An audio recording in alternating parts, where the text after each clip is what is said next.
bro? How's it going? You Yeah, cool?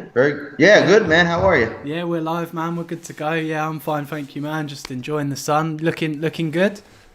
Fantastic, brother. We get a lot of sun. I'm in sunny Florida. We get a lot of sun down here, but recently we just had to go through that hurricane. That wasn't too much fun, but the sun's back out and we're almost back to normal. Shit, man. How was it? How was your house and that after the hurricane? All good. Yeah, it was all good, man. Very, very lucky on the East Coast. Man, the poor people in the Keys and on the West Coast, I think they got banged up pretty bad, man. They're finding more and more people that that were in their homes and they actually died because they didn't leave. That's pretty sad. And a lot of folks lost their homes, so God bless them. So, tell me a bit about your background. Let's get the ball rolling. Yeah, man. I actually been in combat sports since 1992. I started boxing back then, and went on to win Golden Gloves in 1998, and fought in a bunch of tough man fights, including like the National Tough Man in 2002. Then made it up to got second place. I think I was robbed, man. I think I got first. I lost a split decision at the end. It was tournament style. You have to fight four times in one night, and I fought as heavyweight, and that was pretty fun, man. But I ended up transitioning to mixed martial arts in 2003. Actually, never had a fight in mixed martial arts, but started coaching then. Did a lot of training, of course, and fighting in the gym. But it was great because I was able to really apply concepts of boxing to mixed martial arts. And part of my background is that I'm trained in the science of human behavior. There's actually a science to why people do things, and there's a science behind performance. So when I train boxing, when I train mixed martial arts, when I train any of my fighters, I'm able to kind of conceptualize it through that lens, the scientific lens, and really help to bring out the best in my fighters, not just based on my opinion, but based on what the science says. So I've been doing that since 2003. Trained quite a few fighters. The UFC fighters, of course. Your very own Brad Pickett, who is my favorite guy, man. Love him, man. He's like a younger brother. And many other guys, man. Working with some guys right now, Jamie Alvarez, Matt Schnell. But I've been around the block for a few years and very passionate about the game. So excited to talk shop about it always. Interesting lifestyle, man. Interesting life and that fucking 92. I was just being born. Do you know what I mean? So what was it like, sort of winning the Golden Gloves for you? Like, what was that whole process Uh, like? Honestly, I don't think it was that big of a deal. I had harder fights in the gym. I was always loved being in the gym. I love sparring. I love the competition. So, I mean, it's always cool to get your hand raised. But really, it was like my gym wars were like the toughest fights that I ever had. So I just love the sport. I love the competition. I never, thought about turning professional in the 90s. But I stayed in school. I took a different path. I went on to get my master's and ended up getting my doctorate. And it's kind of hard to live two lifestyles like that. So, I kind of faded into coaching, which I love. I think I was meant to coach. I love it. I love coaching. I love being able to apply these principles that I know and understand. And I love seeing people be successful at the root of what I do. I just like to help people. And in this game, it's a lot of fun, man. A lot of people don't know what they don't know, and I like showing them. So it's great. Amen to that, man. I agree. Like, for me, it's a massive plus when you're helping people succeed and push through and seeing the enjoyment in their faces, and Yeah. even when they're lacking motivation or whatever, just geeing them up and fucking getting them pumped and ready. It's like, for me, I sit back sometimes. I'm just like, man, I have like a good impact on people when I'm Yeah. working with them, and it's quite like satisfying rather than. Isn't it, man? Yeah. But what weight did you like fight at when you was fighting? Well, anywhere I started fighting at 178 pounds, and then over the tough man, which was the last time I really competed. I fought at heavyweight, and I was the smallest guy in the tournament. I was 205 pounds, and the guys I were fighting were 265, 275, 285. The smallest guy I fought, I think, was 220. I had to fight all those guys in one night, and I was the smallest guy. Thank God I got a big head. I could take a plunge. just just like getting ready to tear it up, and this 265-pound giant comes out, and you're like, I'm still gonna fuck you up, man. Oh man, well I tell you, I've never been down before, and this was a nationally televised fight. So it's not the best time to go down, but it was on FX, and when the big, the 275er I think clipped me on the top of my head, and next thing I know, I'm looking down up at the lights. I'm like, what the hell am I doing down here? And I got back up, and I ended up knocking him out, but I'm like, that's not the best experience to have. Well, still, man, you got in there, you competed, you did your thing, and that's what it's all about at the end of the day. Yeah, it was fun, man. It was fun. It's good as well, obviously, like, because you've sort of experienced like fighting, etc., and now you're teaching it. Whereas there's some people that necessarily haven't been there and done it to be able to coach it. Do you know what I mean? Oh man, yes, absolutely, man. It's good to understand. A lot about fighting is like mastering fear. You really have to, like, there's a saying, true victory is victory over oneself, and being able to master that fear and discipline yourself. I've seen a lot of fighters take different approaches and different paths. I've been around the world. I've been to Russia and of course England and Italy, and we captured titles all around. But it's very interesting to see where people come from and how they approach the game to move forward. And some people are very well intended, but they're kind of doing the wrong things. Some coaches are very well intended, but they're telling their fighters to do the wrong things. So I think it's important to educate the fighters and the coaches. One of the things I do is I do a lot of writing. I've written for Last Word on Sports and MMA Sucka, and right now I'm writing for Bloody Elbow, and I do a lot about developing skills, improving performance, putting together good fight camps, which I call smart camps, and really how to coach in a way that brings out the best in the fighters. So it's important to help to educate folks so they don't do the wrong things. So a lot of times they're not doing the right things and they're actually hurting the performance instead of helping it. So explain to me the like natural body mechanics, like what's that all about, and how you sort of improve that and work with that. What is it for starters? Well, interesting. I'm actually doing an article right now with a good friend of mine, Nick Green. He's a PhD student at a University of Florida. And when we talk about, it's called Fight Science, the coach and the fighter responsibility. So it's going to be like a 3-part article. But it's like a coach has a responsibility to the fighter, but also the fighter has the responsibility to the coach. But this first article is about really how to coach and how a lot of fighters and coaches want to kind of get in there and do like the show combination, like bow, bow, bow, bow, bow, moving their head, and they're doing this fancy combination.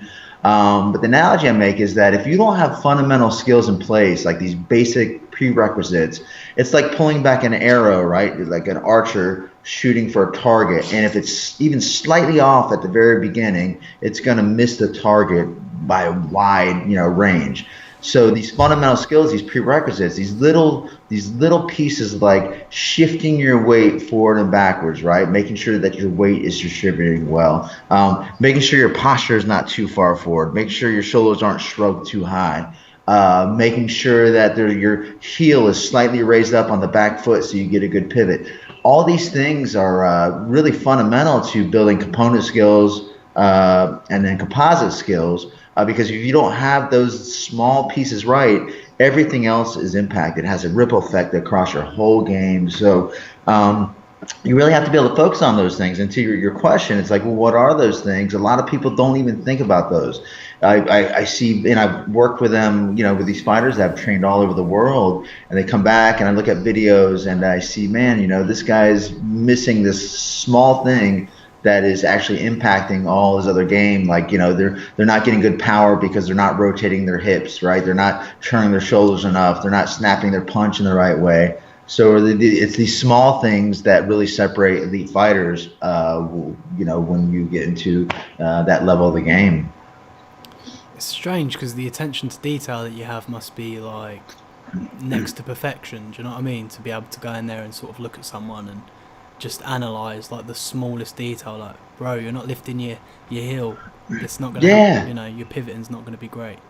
Well, that's right. That is exactly right. And here's what we know from the science of human behavior is that people tend to be poor observers of their own behavior. They tend to be poor observers of the behaviors of others, and they tend to be poor observers of the impact of their behavior on others.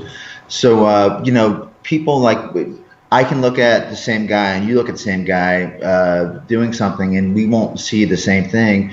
In this case, because I just happen to have 25 years in the game and analyzing these small things, but I don't know what your background is or what you do, but certainly, whatever you're fluent in, whatever you had a lot of experience in, you could look at that and see a totally different thing. So it really takes a long time in the game and understanding the details, and again, having the lens of the science of human behavior really helps to what we call task analyze, break down larger steps into very small steps. So those things, because maybe 8 of the 10 steps are good for throwing a cross, right? So if you think about throwing a right cross, well, what does that entail? Well, your stance has to be right. Your posture has to be right. You have to be slightly raised on the heel. Your guard's got to be in the right place. You got to rotate the hand when it goes down. You got to return your stance after throwing the right hand. Your shoulders got to adjust accordingly or rotate accordingly along with the core.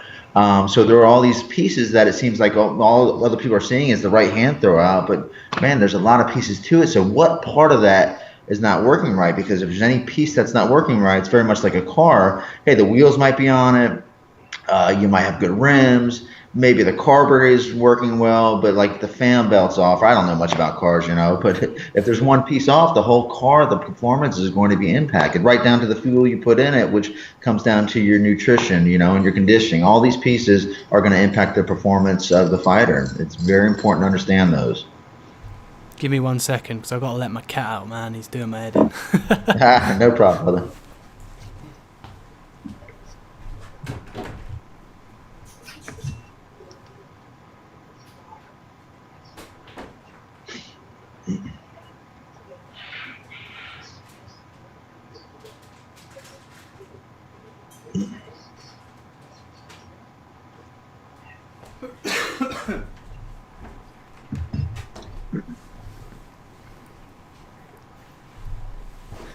Yo.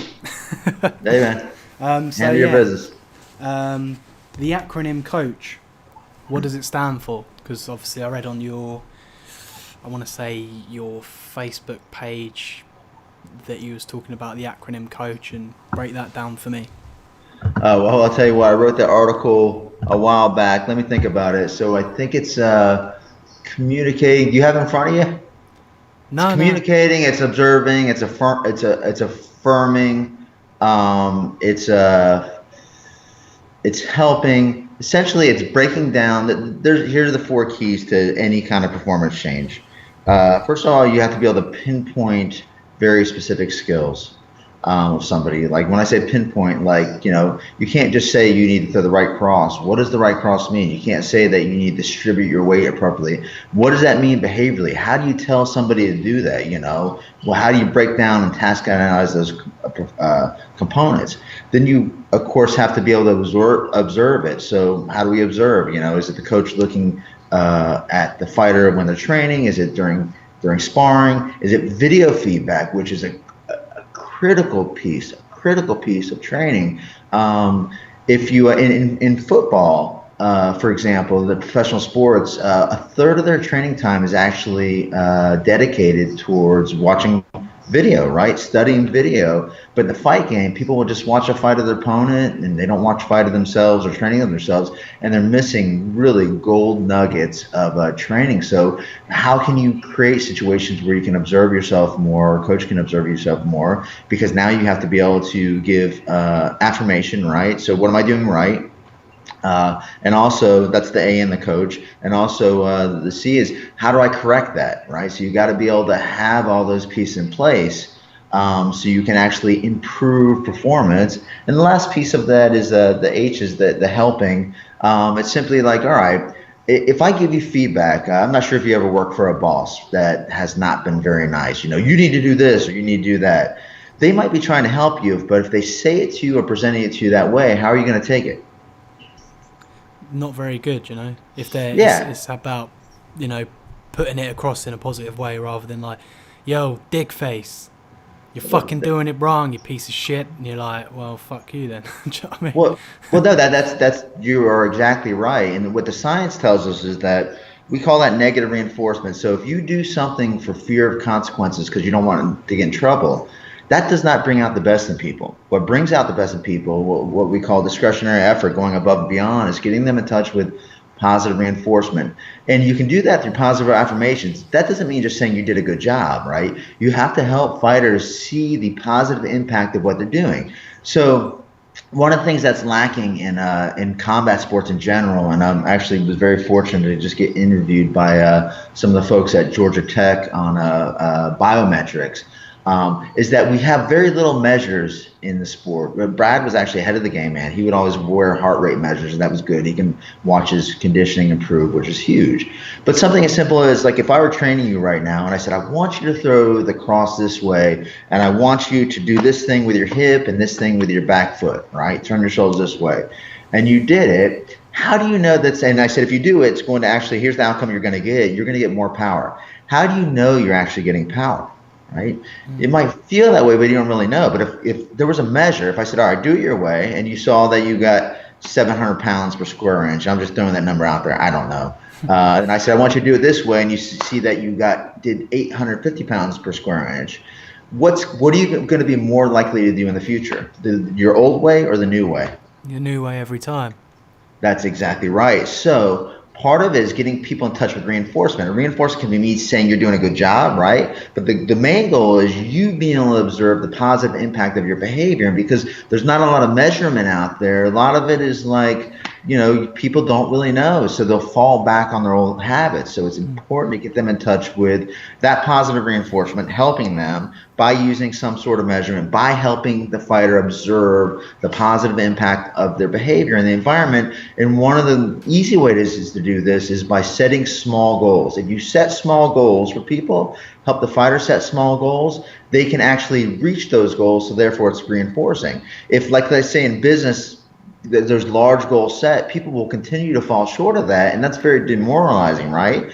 Setting small goals helps us shape behavior, and that actually accelerates performance. I can't change everything about a fighter at one time, but I can change that pivot. I can change that hip movement. I can change that slip and the head getting offline just enough. So eventually these things combine, and they can see the positive impact of the behavior, i.e. I get hit less, I'm able to get my punch off more. Oh, look, I'm actually starting to win a minute of this round. Oh, I'm winning 2 minutes of this round. Oh, I'm winning rounds now during sparring and such, Or I can feel my punches are coming off easier. I'm not as fatigued. I can hear the snap that's louder. So you got to get them in touch with those environmental impacts, so they will continue to do it even in the absence of the coach.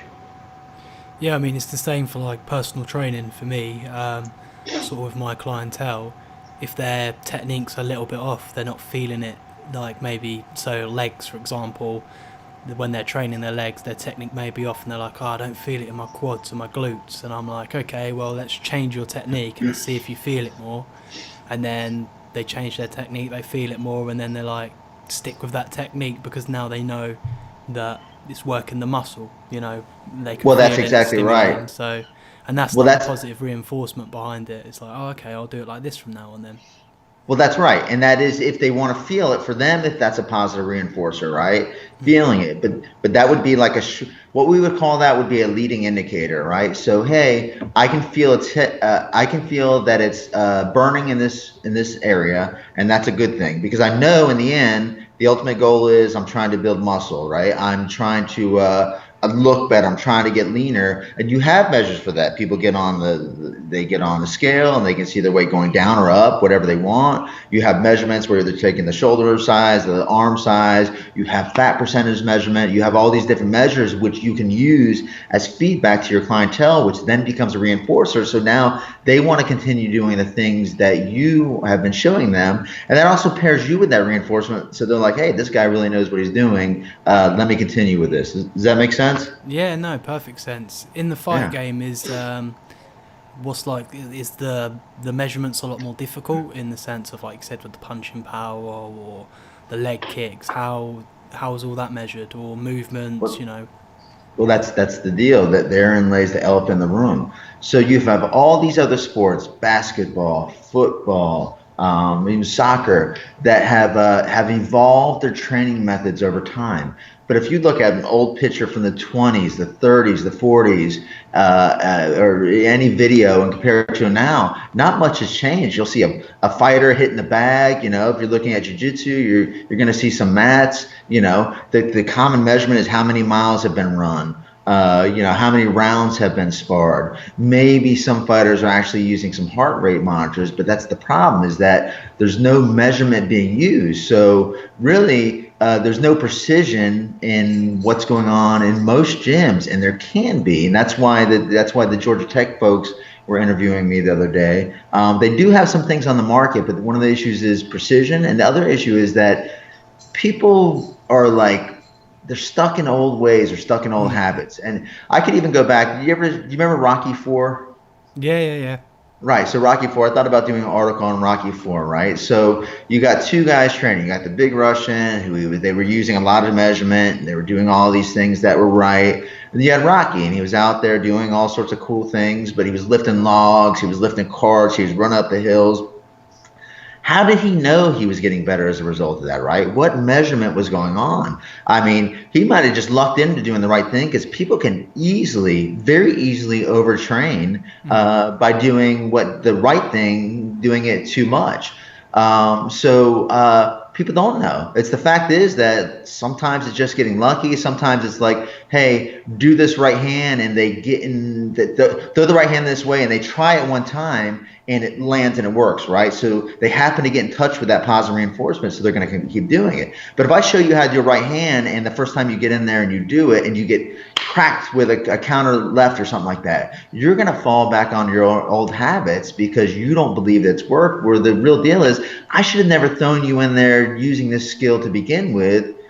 At this point, what I should have done was develop the skill outside of the ring. Maybe put you under what I call prescriptive sparring, where, hey, this guy is only going to throw this one punch, and you can slip and throw your own shoe or whatever it might be. And now you're getting some measurement on the outside, where the coach is getting some sort of feedback. It's not hard measurement, it's soft measurement, but you're helping the fighters see that, hey, you're getting the right hand off better. Can you feel that your weight is distributed more because you can come back with the hook? Or did you notice when we did the prescriptive sparring that you were landing the right hand more often? And then we sort of gradually release that so they can do it during live sparring. But to come back to the initial question, it's a huge issue in combat sports. That is lack of measurement. If I could get somebody to fund me, I want to start a fight science gym. If you can imagine fighters coming through to get like an assessment, almost like a psychological assessment, but it's not. It's just about where their performance is, and take all sorts of measures and write a prescription. All right,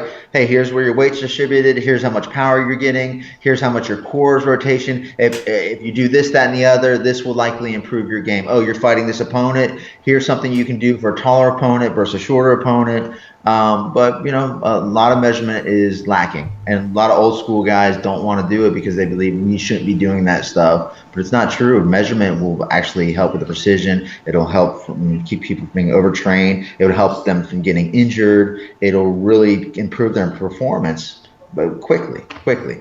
It's strange because you'd think like you wanna fucking measure what you're doing, because then you see improvement. It's like the main fundamental of that is like you constantly want to improve if you want to compete against top level fighters, top level sprinters, whatever it is. You need that measurement of time, distance, power, whatever. That's right. To then be like, okay, well, this is what I need to improve on, so I become more well-rounded and better at the game. Well, man, that is right. That is absolutely right. And then once you have measures in place, you also need a coach that knows how to use those measures. So I do a lot of public speaking. One of the analogies I make, I talk about leadership and coaching a lot. The first day I walked into a boxing gym, I was thrown into the ring with the professional fighters. Like I can remember, climbing through the ring. And you ever see that movie Mad Max Beyond Thunderdome, where they're in the cage? Oh, Lord, I'm dating myself. Anyway, so there's a chant they do. It goes, 2 men enter, 1 man leaves. 2 men enter, 1 man leaves. Well, 2 men entered and 1 man left, and with a broken nose. And, of course, that was me. I should have never been in the ring with a professional fighter. It's ridiculous. But I came back day after day to take a beating. And people are looking at it's like Darwinism, right? Natural selection process. But for me in my life at the time, I needed this. But you think about it, how many potential world champions walk through a boxing gym door or the mixed martial arts door to the room and were thrown in with a fighter that they shouldn't have been in, and they took a beating, never to come back, thinking that they didn't have what it takes, where that's not true. They were just thrown in the conditions that they shouldn't have been in and that were so punishing. They're like, oh, I don't want to do this. You could be a great fighter, man, but if I throw you into the cage right now with a professional fighter and he beats your butt, you're like, yeah, this isn't for me. Well, the coach should have never done that to you. No. It is for anybody. You just have to understand how to shape performance, to how to shape self-efficacy or confidence. Do you think mentality plays a part? Like, I feel for my mentality, if you chucked me in there with a pro fighter and I got the shit beaten out of me, that's how I would learn. Was like, I'd want to go back and try again and adapt my style or my movement and try and work them out a bit more, maybe not rush them as quick. Do you know what I mean? So for me, maybe that would be like, I would happily take a beating again just to try and progress like that a little bit more. Like, oh, I went 2 rounds this time rather than being tapped out in 30 seconds. Sure. Well, so if you have that history, right? So people think you're like born tough, and that's not true, man. Your toughness, your self-efficacy, your belief in your ability to accomplish something is developed through progressively having some success and then being able to delay that gratification. What if you went to the ring? Let's say you get thrown in the ring, and for 3 months, like you're just taking a beating every day. Taking a beating, bloody noses, you're hurt, you can't move. Eventually, if you don't get in touch with some sort of reinforcement, like you're feeling some sort of success, everybody's going to stop. That's the law of human behavior, So it depends on what is reinforcing to you. If you like taking a beating and that feels good to you for whatever reason, because it makes you feel good to be able to survive, then you might stick with it, So what's reinforcing in one person's what is not reinforcing another. But I could take you two forms of you, one that is has the ability to maybe take a beating a little bit and look for even the smallest thing, or a guy that's not confident at all, and I can accelerate your performance equally depending on what conditions I put you in. But there's no reason for you to take a beating. Why get in there and lose brain cells like that? Why? That's not a reason. Train the skills first, right? And slowly, progressively put you in a situation through prescriptive sparring and then full sparring. But that's not the way it goes. Somebody will show you how to throw a jab. You're going to get in the ring and maybe try to use it. If that doesn't work, you're going to fall back on what your basic survival habits are, and you'll get really good at something really bad because it's working for you under those kind of conditions. Does that make sense? Yeah, massively. Going back to sort of assessing like performance and measurements in the fight game, I suppose the best way currently, in my opinion, is rewatching the fight back. So you've coached them on striking and just that, like moving the head off the centre line, and then they go in the ring and they're executing this, and you kind of compare like that fight to their previous fight where they were taking more shots down the middle because they weren't moving their head out, to then the new fight where they're not getting hit as much. Do you know what I mean? Is that like something that people can use as an analysis, like footwork, pivoting, power, knockouts? Do you know what I mean? Absolutely. Here would be the issue if you only use fights, is that they're just too far apart to accelerate performance in between, right? This is why, like, I always ask my fighters, I'm like, send me video. If I can't be there, send me video. Then I can pinpoint things. I can see even the smallest nuance. And now we can compare it from training session to training session, so we can actively shape the behavior. Every time somebody goes into a training session, every time they go into spar, they should have a goal. But a lot of these guys, they have like they just don't have the right mentality. They need to be helped with. They need to be coached better, because they get in there and their whole thing is, I'm going to beat my opponent. Well, you need to have a goal when you go in there. Like, what are you working on?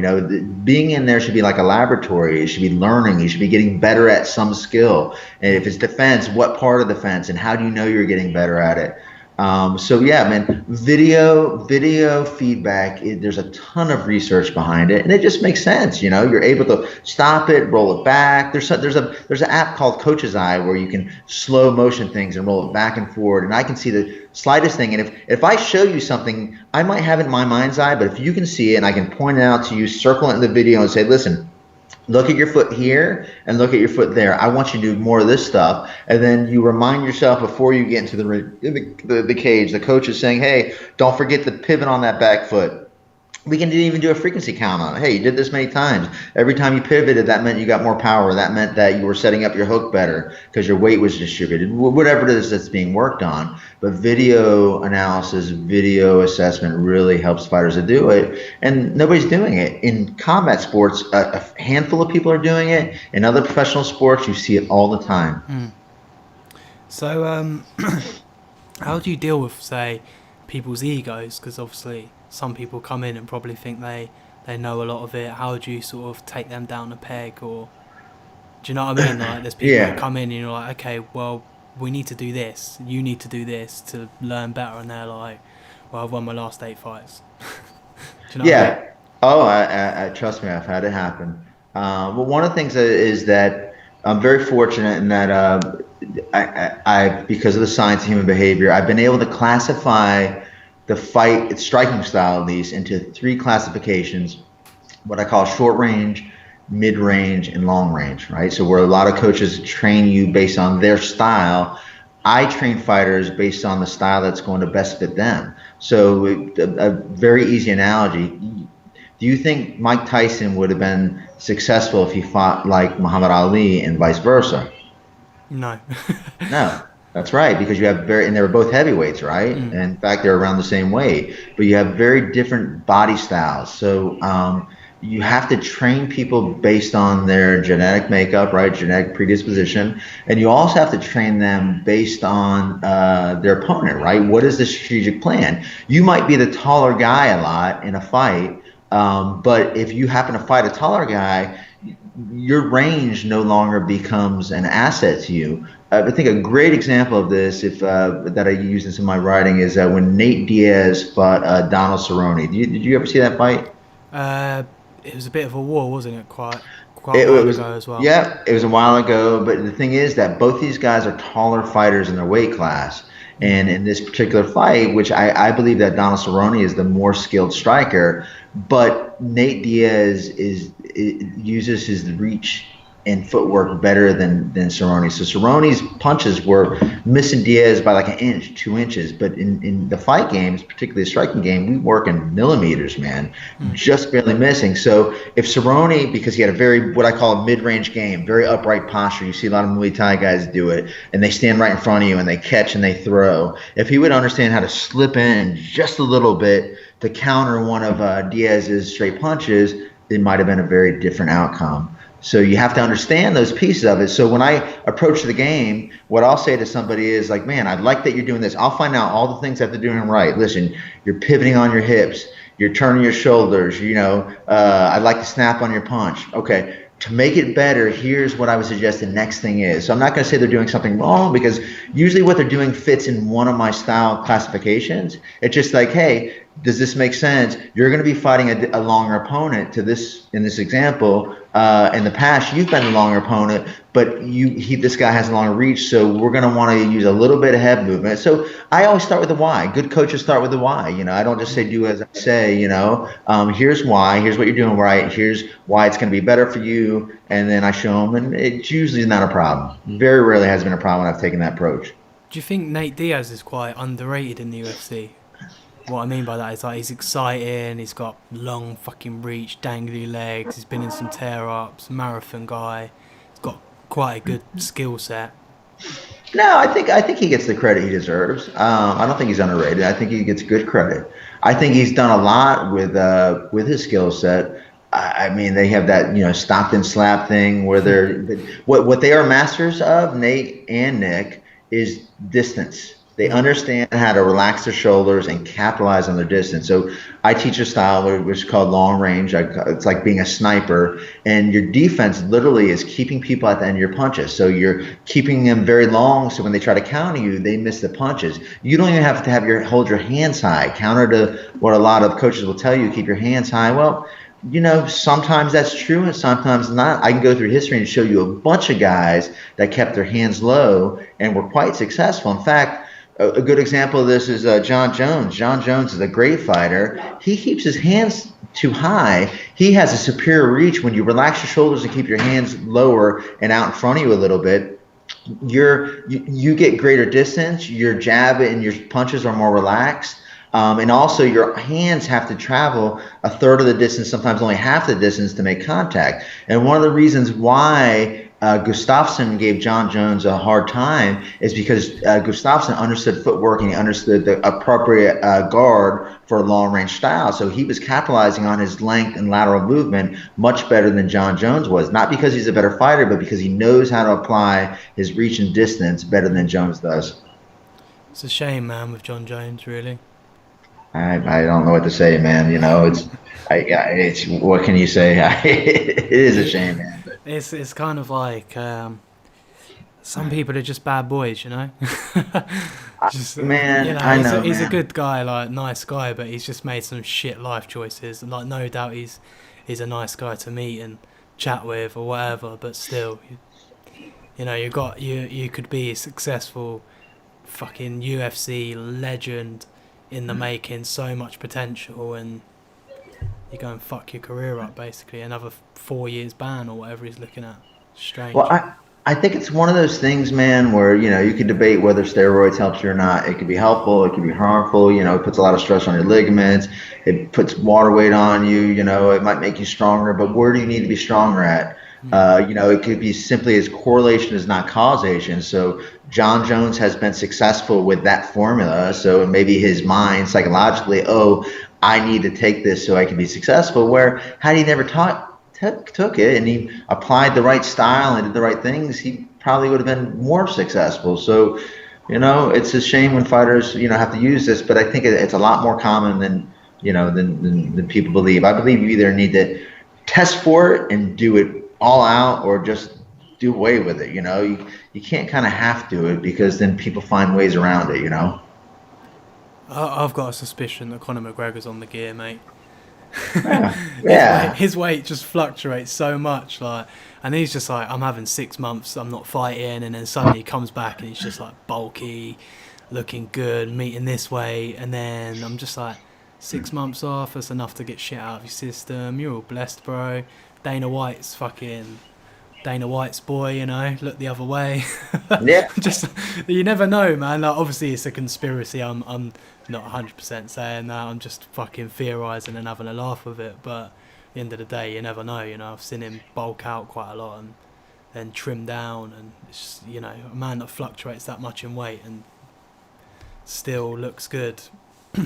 It would not surprise me one bit. As I said, I think it's much more prevalent in all sports than what most people believe.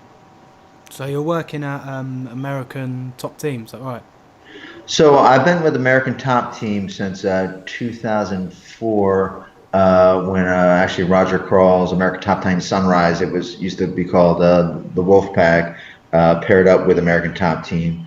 And I moved up to the Port St. Lucie area and started working with Dean Thomas's team at American Top Team Port St. Lucie.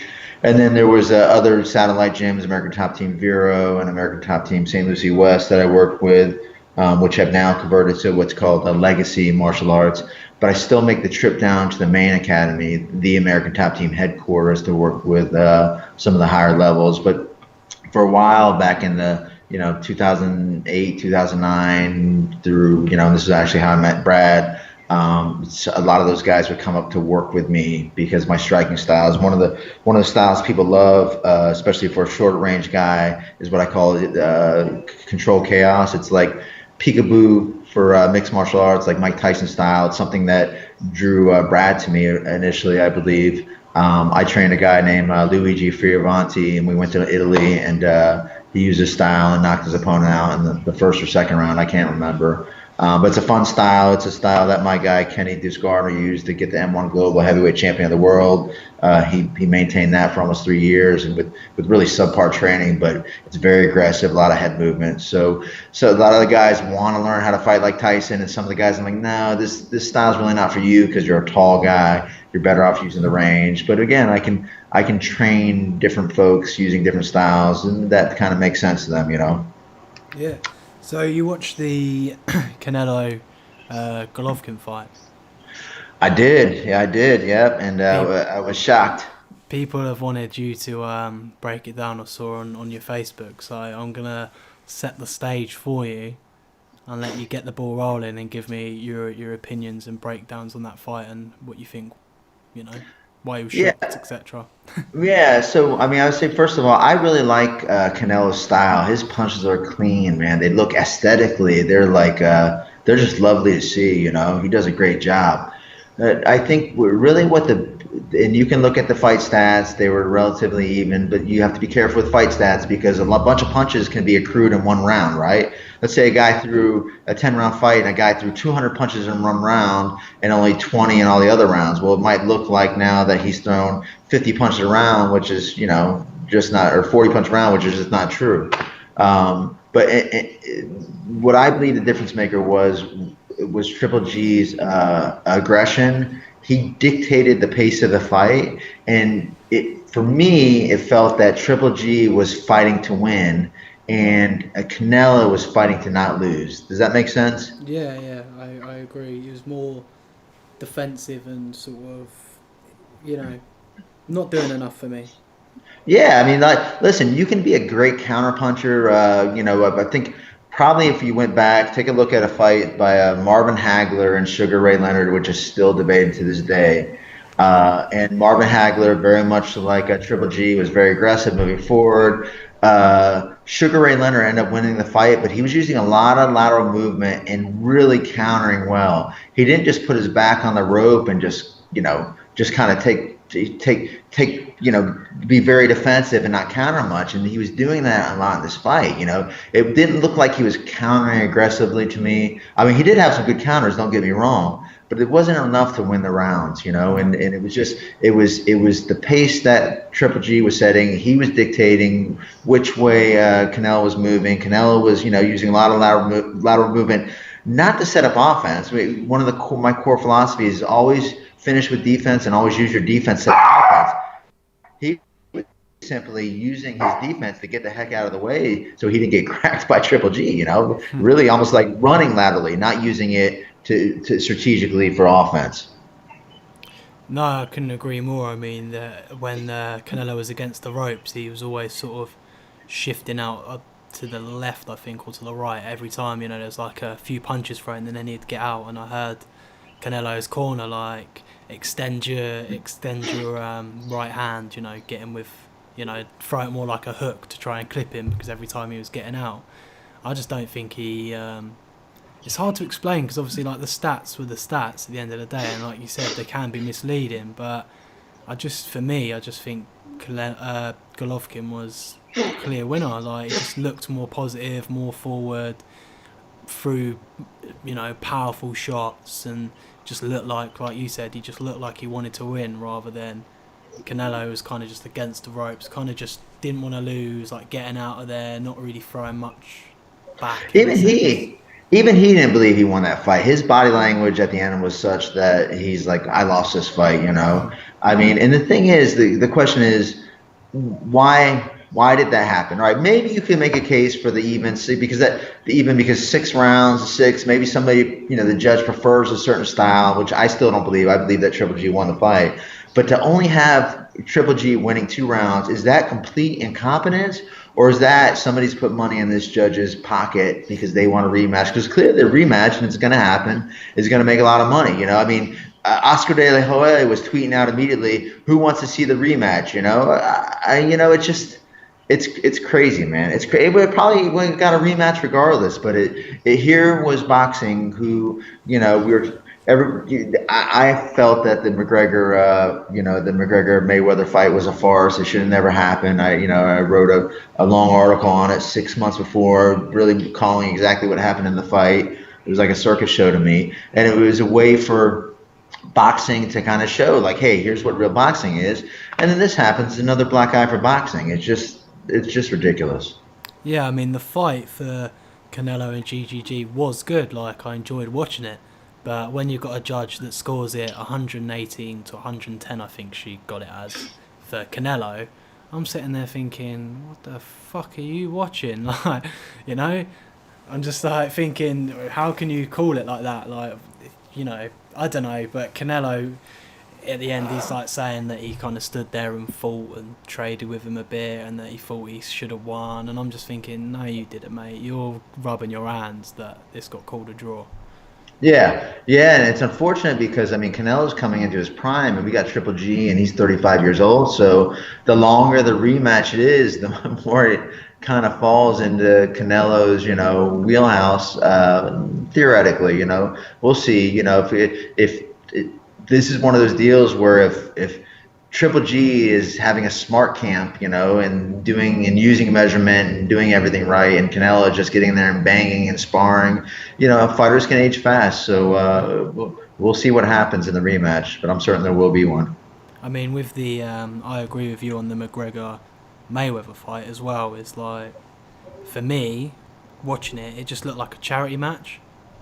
Yeah. Like, that's the best way I can describe it. It was like watching a charity event. It was like watching me go in there with a professional boxer and him going, do you know what, I'm going to let this little guy punch me against the ropes a little bit and make it look like I'm struggling so the fans get all excited, but it's not even bothering me, And I was just thinking, really, is this what we've come to? Conor McGregor's like, I turned him into a Mexican, and I'm thinking, he didn't really do anything. It's just Floyd just wanted to, walk forward and tire you out. Well, and I think he wanted to walk forward because there was no threat. McGregor, from what I saw, only landed one significant punch, and that was that uppercut. That was the only significant punch he landed in the whole fight. Mayweather is a safety first fighter, man, and he walked forward because he's like, all right, this guy's awkward, and I'm not afraid of his punches. I mean, he was, and this is what I wrote about in my article. I mean, there's no way with the thousands and thousands of rounds of and hundreds of thousands of hours of deliberate practice that Mayweather has put into boxing, you're just going to be able to throw things effortlessly. And so you're going to be able to go a distance. You know exactly how much energy to expend. And, of course, McGregor is going to expend more energy because he has to divide up his training time and all the other elements of mixed martial arts. So it's not that McGregor is not a great fighter. He's just not a great boxer. He's not even a good boxer. Any hungry boxer that fought a 4-round fight with him, probably a guy with 10 fights would annihilate him inside of 4 rounds. Annihilate him. Somebody that was just offensive, they would just eat him up. He would not survive.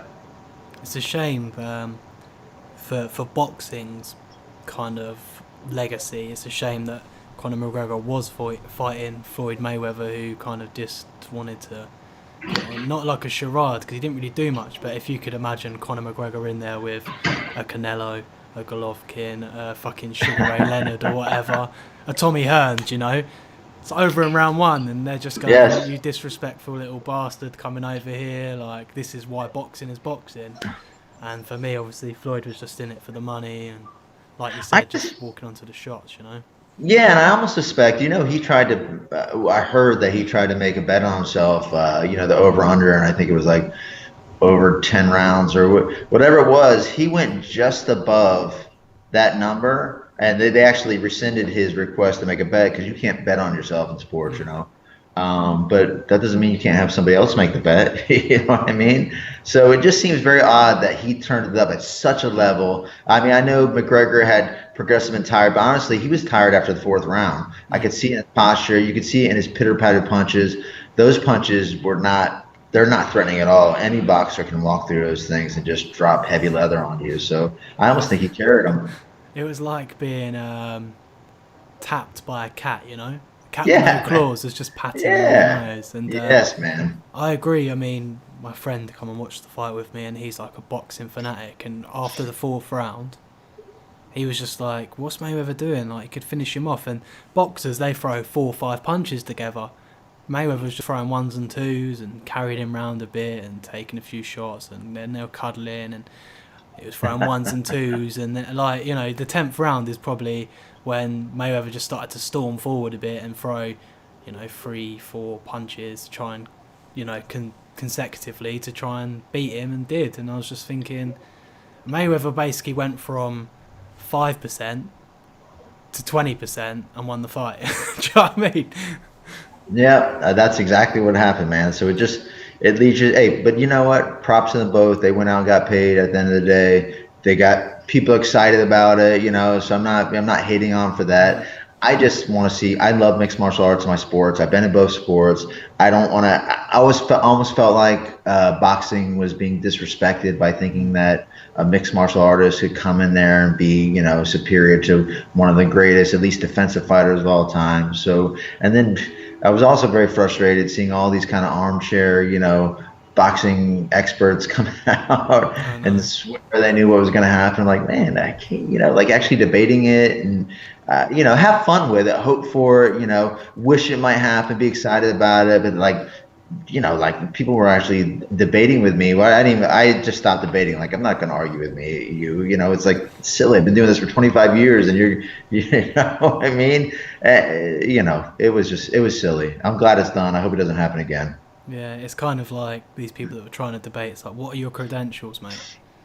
Do you know Yeah. what I Yeah. mean? What are your Yeah. credentials? And you're trying to tell me, like, I've been in the sport for 25 years, I'm training fighters. Trust me, I know what I'm going on about. And you sit at home watching a few boxing matches and a few UFC matches, and you're like, Conor McGregor's power, mate, it's going to destroy Floyd Mayweather. So, trust me, it's not. Not even close. I don't get it, man, but that's okay, man. I had a good laugh with it. What do you think sort of Golovkin did well in the Canelo Golovkin fight? Like, why do you think he was so successful with his? Because I mean, in the first few rounds, it was a little bit of figuring out. Golovkin didn't look his usual self. Yeah, well, I think he's a smart fighter. One of the things that he does well is that, like, here's the difference stylistically is that when Canelo throws punches, he throws for the fence, right? Tyson did this, and that's part of what I teach fighters when they're using the short range. If you're gonna work your way inside and you're gonna take that kind of danger, you're gonna let your punch go hard. One of Triple G's strengths is that he knows how to pop, pop, pop, boom, boom, pop, pop, pop, boom, boom, pop, boom, pop, pop, pop. He knows how to kind of put together combos and just when to turn it up and when not. And of course, the use of his jab is masterful. He knows how to try to just get out of the way and use his range very effectively. But man, he's a master defensively and he's master with the jab. So I think that and the pressure and being able to anticipate Canelo's counters are what at the end of the day helped him win the fight. And I thought he was going to win. I suspected it was going to be a good fight. And to be honest with you, I kind of had wanted Canelo to win. Not because I'm a fan of Canelo any more than I am Triple G, but Mexico has like a long, storied history of Mexican fighters, and they take a lot of pride in their fighting. And it just almost feels like Canelo holds his country on his back. I'm not saying that Triple G doesn't. It's just that they don't have that storied history. So part of me wanted Canelo to win for his fans and for the people of Mexico. But the fact is, he didn't. What I would have loved to seen was like what they started to do in the last couple rounds, where they started to go toe to toe. I think that's what everybody was hoping to see, and it might have been a different outcome in that. The question is, could Canelo keep up that pace for that long? Because he does everything he throws is very hard, and it seems that Triple G is just kind of the master of being able to throw just the right amount at the right time.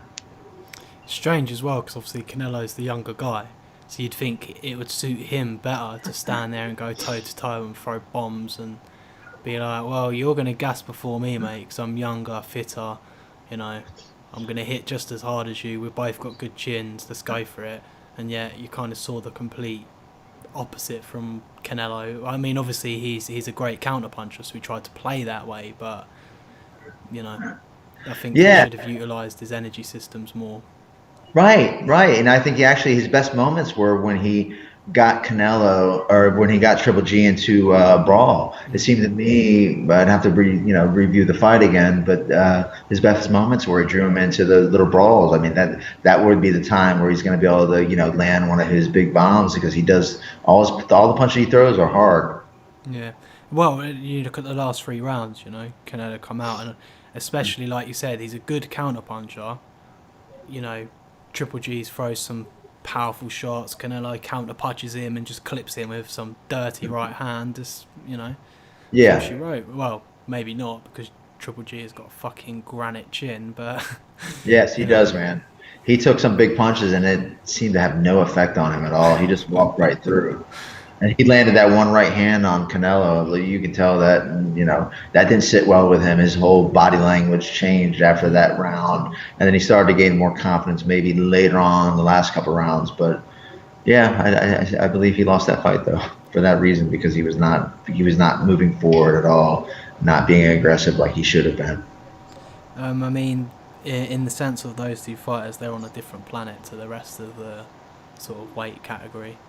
Do you think Yeah. anyone's sort of up and coming? I mean, there's talks of Billy Joe Saunders and Chris Eubanks Jr. that could maybe compete with them. I don't know if you've watched any of their fights, really. No, I haven't, man. To be honest, like, well, I love the sport. I love a good fight, and mixed martial arts as well. But I'm not, I'm not a fan in that way. I'm not studying stats. The only time I study fighters, really, I always look at fighters stylistically for the matchups because I'm always trying to learn and hone my craft. But if one of my fighters is fighting an opponent, then I will study that fighter. So, fighters that stand out to me are fighters that end up becoming either masters of their style, stylistically. Like Connor's a master of the long range style. He knows precision footwork, what I call micro footwork. He knows the distance. He knows how to counter well, how to draw just out of range. So if I see somebody stylistically I like, I kind of follow them. Or if I see somebody that I think could be a lot better, but they're not utilizing the right style. For example, Daniel Cormier, he moved forward a lot, and I think he did pretty well against John Jones. But Daniel Cormier could do a lot better with head movement, just enough head movement to set up his punches and come inside of John Jones's range. It's missing from his game. I would love to help him with that. But those are the fighters I kind of remember, So I don't really know who would be an up and coming for those guys. Yeah, I mean, Chris Eubank Jr., check him out, man, at some point. He's vicious, like... I've seen training videos of him. Yeah, he's quite good, man. He's doing well. He's growing well. I remember his dad. His dad was a beast. Yeah, well, he's got his dad's DNA for sure, in my opinion. Yeah. Yeah. So how valuable do you think striking is in the UFC now? Because obviously it's grown quite a lot. The UFC's grown. Everyone's gotten better. Back, I mean, maybe 5, 6, 7 years ago, it was more, you had like judo, Brazilian jiu-jitsu, whatever, like that was sort of the fundamentals now, and now striking seems to be sort of a main component in UFC now. Yeah, so very astute. It goes back much further than that. I mean, it goes back into 1993, obviously, when really jiu-jitsu and the ground is what was predominant. And then I forget the guy's names, but you had a kickboxer actually come in, the black guy, I forget. He was able to sprawl. He kind of created the sprawl and brawl mode of fighting where you could actually avoid takedowns. But I think what happened early on was that a lot of these guys were kickboxers, and kickboxing, or Muay Thai kickboxing in particular, is a very kind of upright style, hands high, linear movement, not much lateral movement. It's kind of stay in the pocket and brawl. And what I think you're starting to see now in mixed martial arts over in your time frame that you laid out was the evolution of and now application of boxing, real boxing, into the mixed martial arts game. And it hadn't been there for a long time. I'm not sure if it's because Art Jimerson came out that first time with a glove on his hand and was not successful. I think a lot of people would say you can't use head movement in mixed martial arts because you're going to catch a knee and a kick, which is possible. Every style has a strength and a weakness.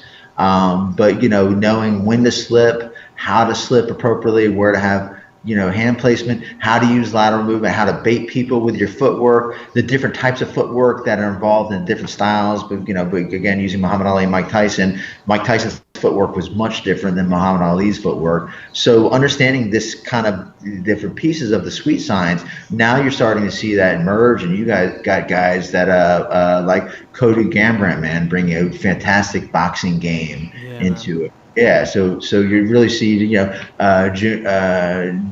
Anjos, he was bringing some good boxing. I think Gustafsson bringing some good boxing. So you're seeing different kind of styles come out, emerge, and people are starting to understand that boxing is a major player in this game. It's just that people hadn't been applying it because they didn't understand how to do that. And this is something that I've excelled at was bringing boxing to mixed martial arts, modifying in a way that actually works well. So we're starting to see it more. Yeah, I agree. I mean, the fighters at the end of the day, they start standing up.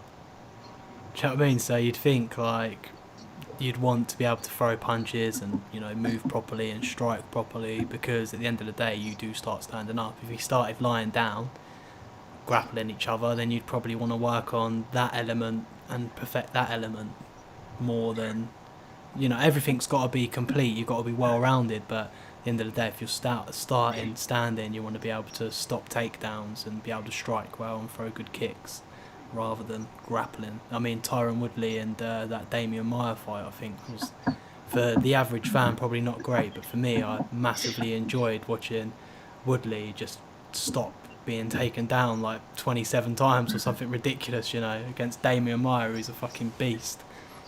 So that's an interesting fight, and here's where I think Woodley did very well. And actually, the stylistically, he used what I would call the long range style. Long range style used a lot of movement. It's like the matador against the bull, right? Obviously, Maia was the bull, and so Woodley was the matador. Lateral movement, man, to defend the takedown, brilliant, very good.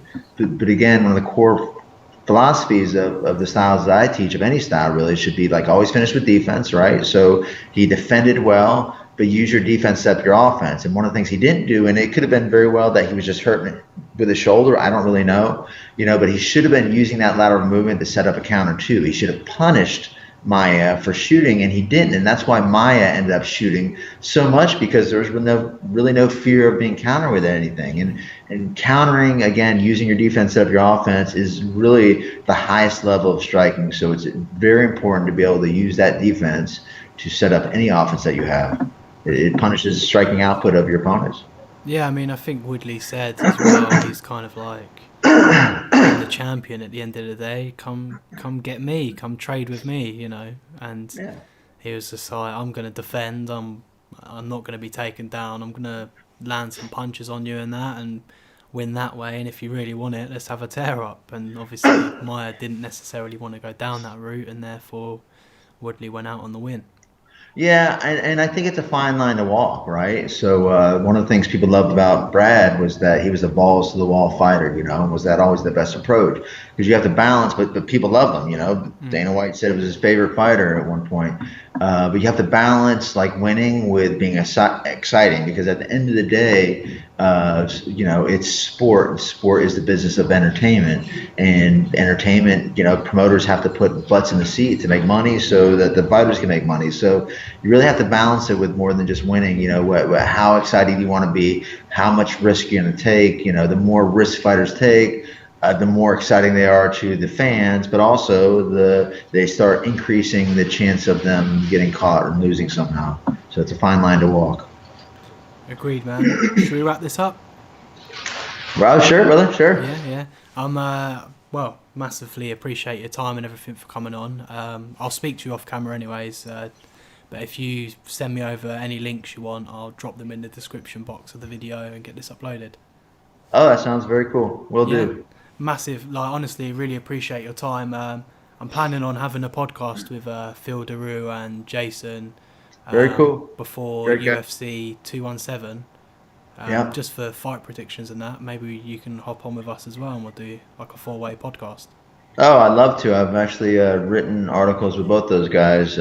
Phil used to be one of my striking students. He's got a wealth of knowledge. Jason's been writing for a long time, so that would be fun. Yeah, we'll get us all in and try. Hopefully my PC will be able to run it properly, but it should be able to. So hopefully we can have a 4-way cool fight predictions on UFC 217 and see how it goes. Sure, sounds great. But I'll talk to you off camera anyways. Cheers for coming on, man. Osa.